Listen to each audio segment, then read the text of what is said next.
Welcome to the Underline This podcast, the podcast where we unpack the big ideas, hide in the margins, because the best parts, they're between the lines. Today, we're going to talk about one of my favorite authors. He sold about $400 million worth of books, survived a near-death accident, and once wrote a novel he doesn't even remember because he was on cocaine. This is the life of Stephen King. Now, this is going to be a jam-packed episode about Stephen King, a review of his most popular books, a breakdown of each, what they have in common, and how they compare to their movies. I'll even give my hot takes about the new HBO Max series, Welcome to Derry. Buckle up and relax, lean back, and enjoy the episode. Let's start out with The Boy Who Ate Horror, the early life of Stephen King. King was born in 1947 in Portland, Maine, which makes sense to me because a lot of his stories, you'll notice they end up in Maine. And at age 2, his father abandoned his family. He was raised by his mom and brother. He came from poverty, and they moved 8 times before settling in Durham, Maine. At age 6, King started writing. He copied comics. He sold stories to his aunt for quarters. And his first, air quote, hit was at age 9, which is called Jonathan and the Witches.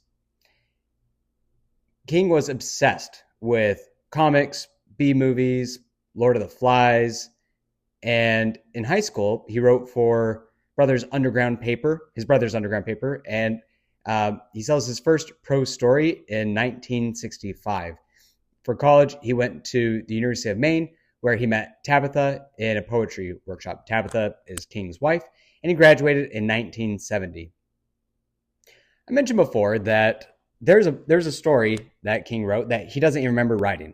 And that's because, like a lot of passionate creatives, he had some substance abuse. I actually want to recommend a book that I'm reading right now called Daily Rituals. And one of the common factors I find in a lot of these passionate creatives is that they all use some sort of substance, whether it's something that unlocks their creativity or just makes them happy.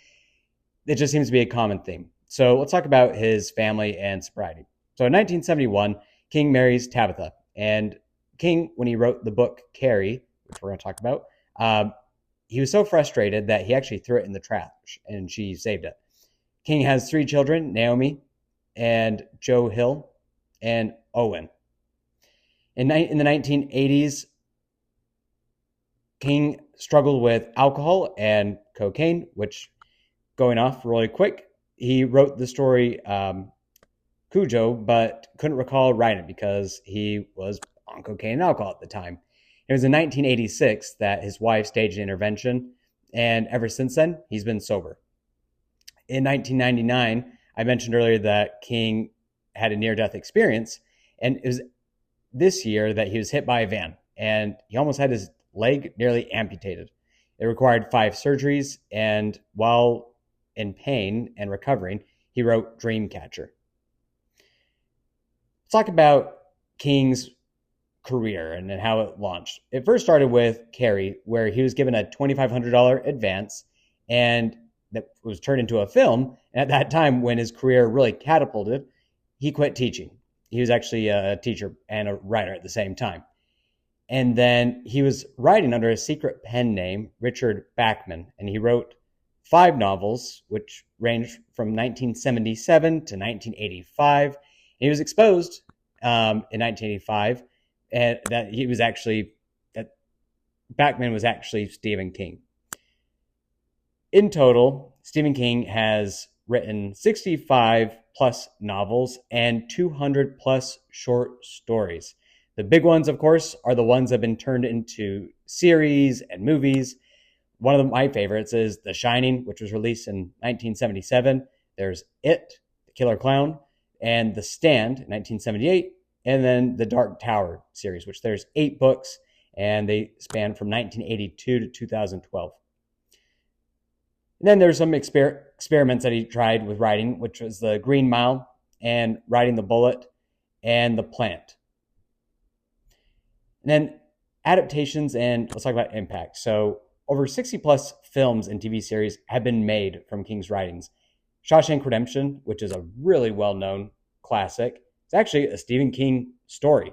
What I think it's interesting about that is it has such a different, when I say different, it's not in the typical style of King. And when I say typical style, I mean, it's not a thriller, it's not a horror, although there's a lot of, like, there's some disturbing things that happen in Shawshank, but this was a very different story from the typical Stephen King novel. But next, you also have The Shining, which was directed by Stanley Kubrick.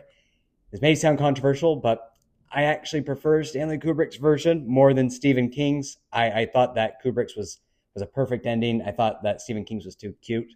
That's okay. That's just my opinion. And then in 2017, there was It. And of course, there was an earlier version with Tim Curry. And it's known for being the biggest horror film ever.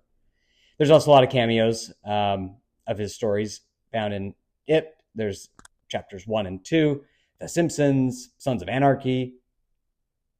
It also influenced big series such as Stranger Things, and also I would say that the modern horror series and film genre really owes a lot to Stephen King as being someone who pushed the horror genre and thriller into popularity.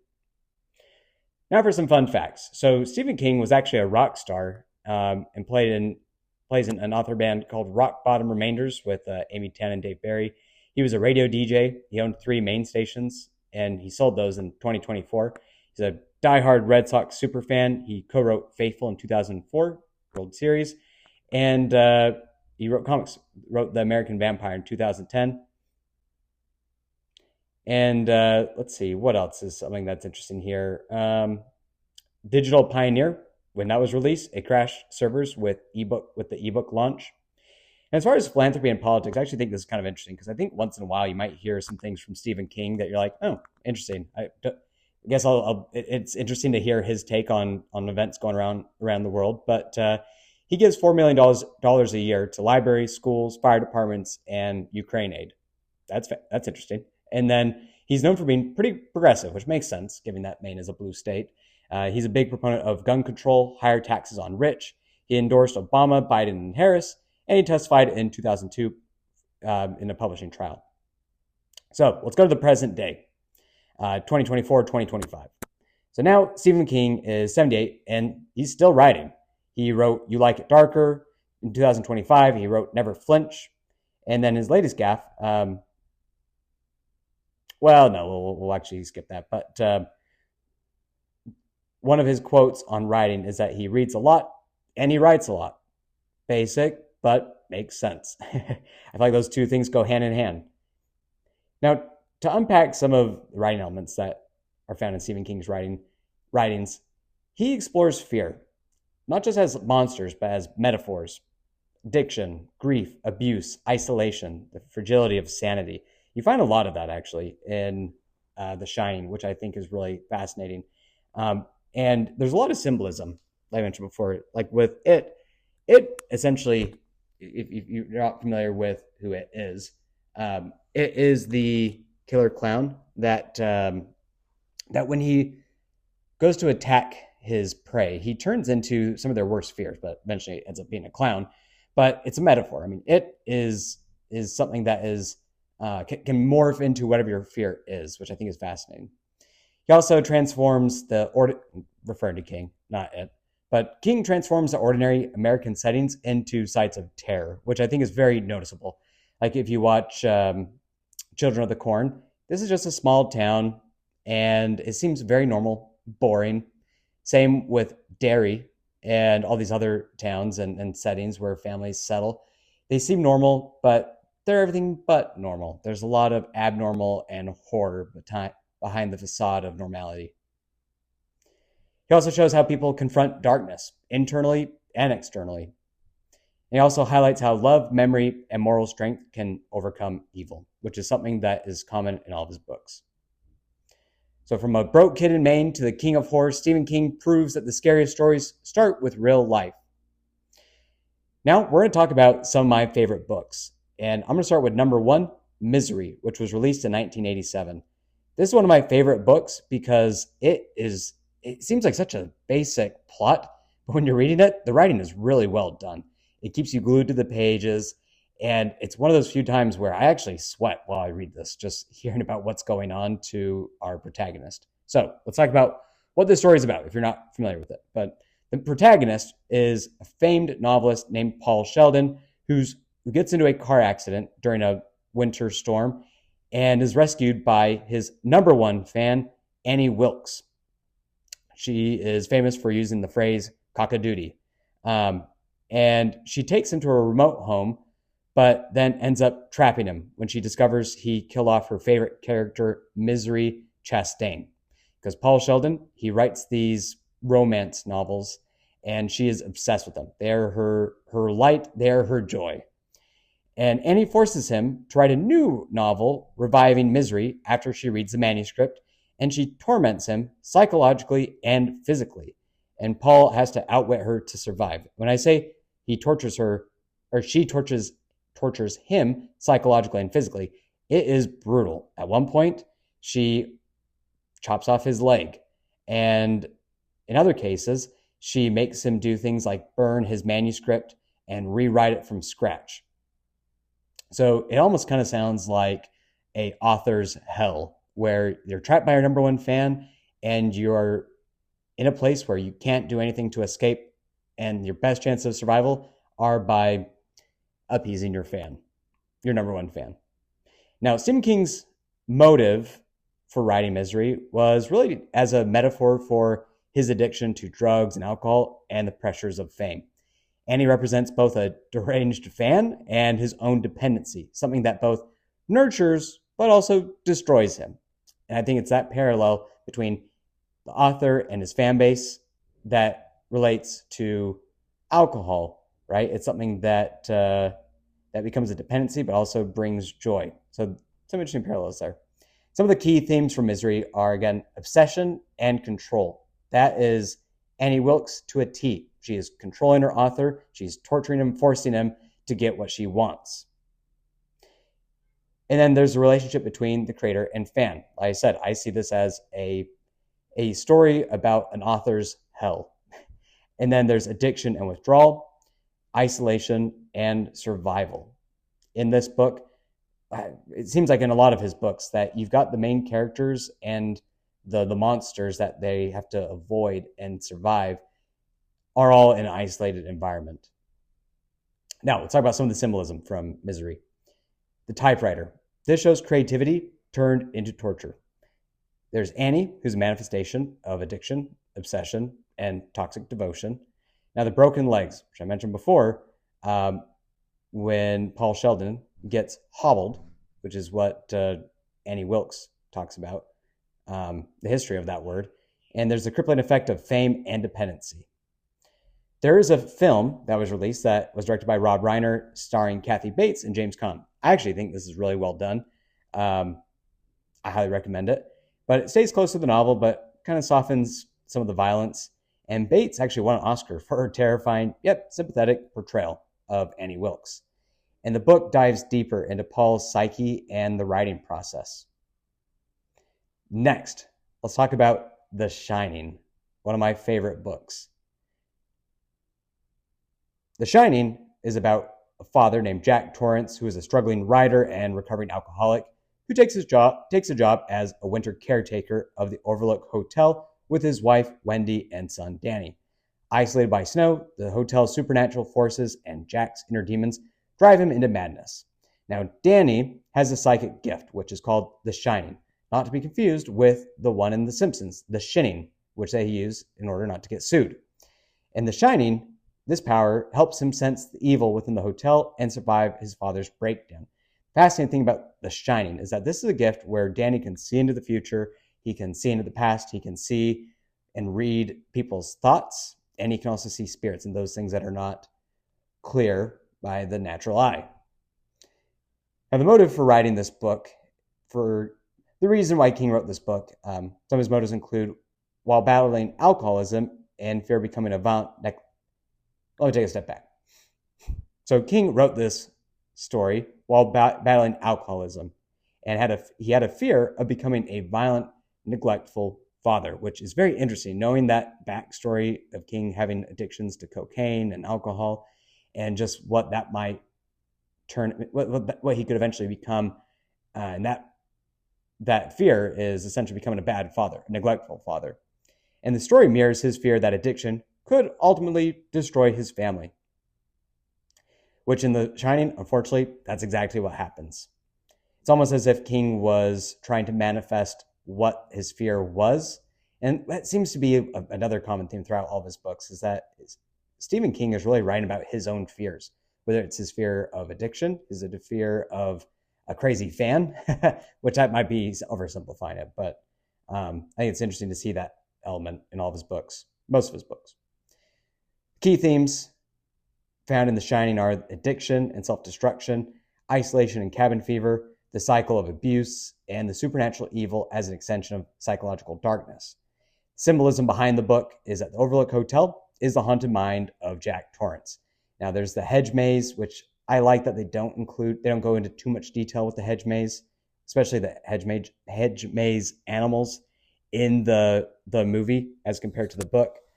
In the book, when you read about the hedge maze, there are these animals that are cut out and at times you see them move, and eventually they do become monsters, which I think is a bit much. I kind of like just the supernatural ghost demonic aspect of the Overlook. But that represents psychological entrapment.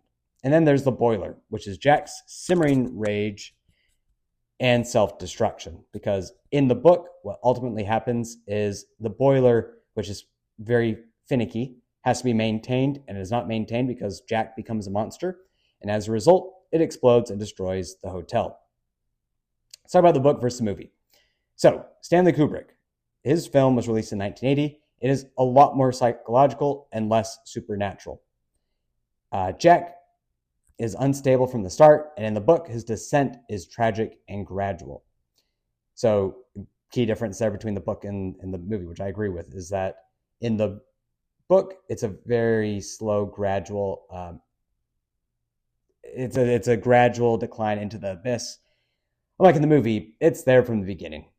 And King actually really disliked the film for stripping away the emotional heart and redemption arc that he included in his book. In 1997, there was a TV miniseries, which King approved and closely monitored, and that was much more aligned with the novel's tone. Next, Pet Sematary, which was released in 1983. So I'll give you a summary of this. This is about Dr. Lewis Creed, who moves his family to rural Maine. Like I said, a lot of his stories take place in Maine, near a pet cemetery and an ancient burial ground that brings the dead back to life, but not as they were. And when tragedy strikes his son Gage, who's sadly hit by a truck on a busy road in front of their house, Lewis buries him at Pet Sematary, unleashing horror and madness. What is really tragic about this film is that it almost talks about the horror of losing a loved one, but having the ability to bring them back. But when you bring them back, there's an unnatural element to it, which is why there's a little bit of horror to this. For example, when he does this with the cat comes back, but it comes back a lot more like cold and cruel. And the same thing happens with his son, Gage. When Gage is buried and brought back to life, he's destructive, he's cold, and he ends up running amok and killing.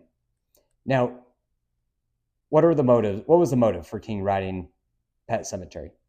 King wrote it after his young son nearly ran into the road, forcing him to confront his worst fear, losing a child. He considered it so disturbing, he almost didn't publish the story. And the key themes here are death and denial, the limits of human control, the danger of playing God, and the cost of grief. Again, this is probably going to be the third time, and I'll probably say it again. King writes about his own fears, and he helps us, his readers, also realize that, yeah, that's a legitimate fear. That's something I wouldn't want to endure. And the symbolism found in the book is that the burial ground is human refusal to accept death.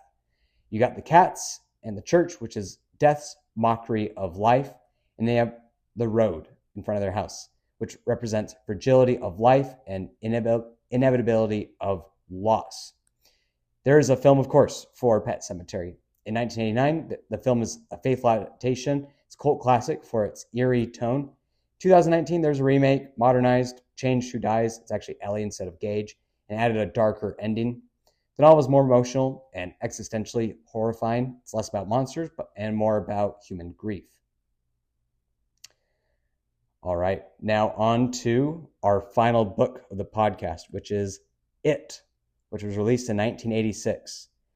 This is a long one. It almost looks like you're going to be reading the Bible, just with how thick it is. Now, It is about the boring town of Derry, which is also located in Maine, and a shape-shifting entity, often appearing as Pennywise, the clown. And it awakens every 27 years to feed on children's fear.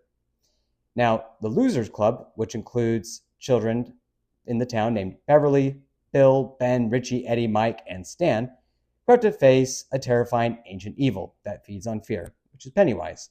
And as kids, they drive it away, but 27 years later, the killings start again.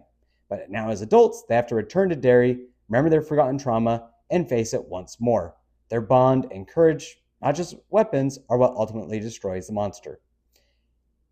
Now, the motive for King writing It is that it acts as a kind of summation of his entire imagination, childhood fears, small-town America, and the battle between innocence and evil. And Derry represents his fictionalized version of Bangor, Maine, his hometown. And the book explores how childhood trauma echoes in adulthood and how memory and fear shape identity.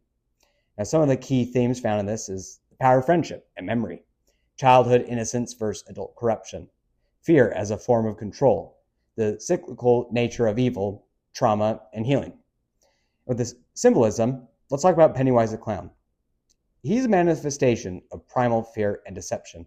I also think that the clown image is interesting because it is fear. Fear really is a mockery to you. It is teasing you, kind of like a clown. And it's something that you have to face head on. Now, the sewers, or the underground. This represents the buried traumas and hidden sins of society. Next, the town of Derry, a microcosm of America's collective denial and apathy towards evil. And it itself is evil as a shapeless, ever-present force, not just supernatural, but social and psychological. All right, let's talk about the book versus the movie. In the 1990 miniseries, Tim Curry's Pennywise became iconic.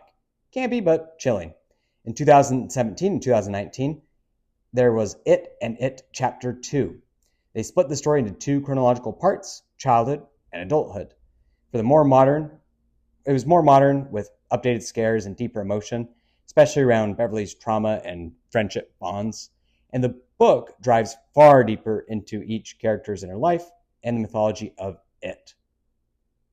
I highly recommend the book. There's a little weird aspect to it. Just look it up, see if you're curious. But the miniseries is excellent. The films are well done. And Welcome to Derry, I'm excited about. Episode 1 just recently came out. So let's talk about each of these books and kind of the common themes. So between the Misery, The Shining, Pet Sematary, and It, you find themes of isolation, addiction and obsession, evil as a reflection of self, family and love, and setting as character. So starting with Misery, with isolation, you've got Paul, who's trapped by Annie. In The Shining, the family, they're trapped in the Overlook Hotel. Pet Sematary, Lewis is isolated by grief. And It, the kids are isolated by fear and adulthood. Next, you've got addiction and obsession. In Misery, Annie is Paul Sheldon's addiction. She's the author and he's the writer. In The Shining, you've got Jack's alcoholism. In Pet Sematary, it's Lewis's obsession with death. And in It, it's Derry's addiction to forgetting. Next, you got evil as reflection of self. Annie mirrors Paul. In The Shining, the hotel mirrors Jack. In Pet Sematary, the burial ground mirrors grief. And in It mirrors human grief. Next, you got family and love. In Misery, it's the destruction of creative freedom. Paul Sheldon, who's trapped by Annie. In The Shining, it's family bonds are broken. In Pet Sematary, family love is his family love turned deadly. And in it, it's friendship as salvation. And last, you've got setting as character. In Misery, you got Annie's house. In The Shining, the Overlook Hotel. In Pet Sematary, you have the burial ground and the town. And then in it, you have Derry, Maine. Now, this is coming to a close, and I want to talk about Welcome to Derry, which is the prequel to It. I'm optimistic about this series, and I'm going to provide a summary of what the series is about and how it kind of fits into the overall King universe. Because what's really interesting is as you read these books, you see references to and characters that overlap between the different stories. Like, for example, in The Shining, the film, you hear about Paul Sheldon going missing, which is a reference to Misery. And in It, you also have references to other things going on, such as Shawshank. And let me go ahead and give you a rundown of what the series is about. So as I mentioned before, the series is a prequel to the films It and It Chapter 2, which are heavily rooted in King's novel. Now, It is set in 1962 in the fictional town of Derry, Maine, 27 years prior to the main events of the films. Now, the plot focuses on a number of disappearances and strange phenomena affecting children and townsfolk in Derry. You got Major Leroy Hanlon, and eventually his family arriving in Derry via the nearby Air Force Base, becoming entangled in the town's dark history. Now, this is interesting because Hanlon is a reference to, well, hold on, I'm getting ahead of myself. We'll unpack that here in a moment. Next, we got the malevolent entity known as Pennywise, the dancing clown, or It, stirring up fear, chaos, and evil undercurrents in Derry. Now, the series draws from the interludes, passages in the King novel, so the segments where the town's recurring horrors and past cycles are outlined. And there, for additional historical and cultural threads at that time, you had racial tension, the Cold War era, you also had 1950s music, and these are all woven into the dark story to deepen the backdrop of Derry's dark past. Now, here we go. This is how it relates to Stephen King's universe. If you couldn't tell, I was wanting to talk about this very early on, but I've had to restrain myself, so here we go. Derry is not a standalone location in King's work. It appears repeatedly as a setting for supernatural events, shared horror, and the intersection of myth and small-town America. This series explicitly ties into other King stories. For example, the character Dick Halloran from The Shining appears in the new series, connecting it to The Shining's lore. And the underlying mythos of It, including its cosmic origins in King's larger multiverse, the Macroverse, total space, is also referenced, suggesting that the entity is part of a broader cosmic horror framework in King's world. Now, the timeline of Derry's periodic horrors, which is every 27 years, is central in King's novel. Welcome to Derry picks an earlier cycle, thereby expanding the mythos rather than merely retelling. And it's through these connections, Welcome to Derry becomes part of a shared King multiverse. His characters, locations, and themes overlap across what might first appear separate stories. I'll also add that in the trailer, because only one episode has come out at this point, in the trailer you do hear references to Shawshank as well as some of the other stories. But why is it significant and what to watch for? If you're a fan of King's interconnected universe, this series offers new territory, which is exciting. It explores the past of Derry, fills in the gaps, and shows how the town's, quote, sickness takes root. It brings forward social and historical themes, like I mentioned before, racial tensions in 1960s America, Cold War paranoia. In the first episode, you hear about the kids worrying about a nuclear holocaust occurring and what to do, like ducking and cover underneath the desk, as if that's going to make much of a difference, and generational trauma. And all these elements are used to amplify the horror. So that's it. That was a lot to unpack, but I highly recommend reading Stephen King. If you're someone who's not really into the macabre, then it might not be for you, but I do think it's well worth reading some of his books. The writing is high quality and it's not super, when I say not super advanced, I'm referring to the idea that you can read it even as a teenager and you're going to understand what's going on. The writing is really well done. It has great flow, great storytelling. It's very engaging and I highly recommend it. The books I recommended today, Misery, It, The Shining, Pet Sematary, are personally my favorite. I think that his first book, Carrie, that was the first big hit. It's also worth a read, but those four books are my favorite, and I typically read all of them except for It, probably on an annual basis, because It is massive. I do recommend listening to the audiobooks as well. The audiobook of It is probably the best way to go because you can listen to it while you're driving, running, and it'll help you get further along. Because I think if you listen to the audio recording, it's like 48 hours. So just imagine how long that's going to take you reading. That's it for today. Thank you very much. Tomorrow is Halloween. Happy Halloween. I hope you all have a wonderful season, and we'll see you on the next podcast. Thank you, everyone. Give us a follow on YouTube and social media. Thank you. Bye-bye.